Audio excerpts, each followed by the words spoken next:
Syedaralun, seorang warga Halmahera Barat mendadak viral usai aksi nekatnya mengangkut tumpukan sampah dan kemudian menghamburkannya di depan kantor Dinas Lingkungan Hidup atau DLH.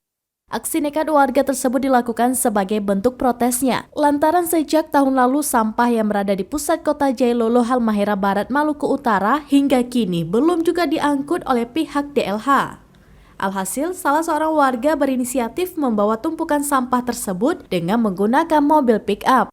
Dalam video yang diunggah di akun Instagram @memomedsos terlihat suasana kantor Dinas Lingkungan Hidup dipenuhi dengan tumpukan sampah. Dua orang pria berpakaian PDH tersebut terlihat mencoba menghentikan aksi nekat warga yang menurunkan sampah di depan kantor Dinas Lingkungan Hidup itu. Bahkan salah satu pria tersebut sempat adu mulut dengan warga. Meski berusaha dihentikan, warga tersebut tampak tak peduli dan melanjutkan aksinya menurunkan sampah-sampah dari dalam mobil pick-up. Berdasarkan kabar yang beredar, keberadaan tumpukan sampah tersebut sudah ada sejak Desember 2022 lalu. Sebagian tumpukan sampah itu berasal dari perayaan Festival Teluk Jailolo yang berlangsung pada 15 hingga 18 Juni 2022 lalu.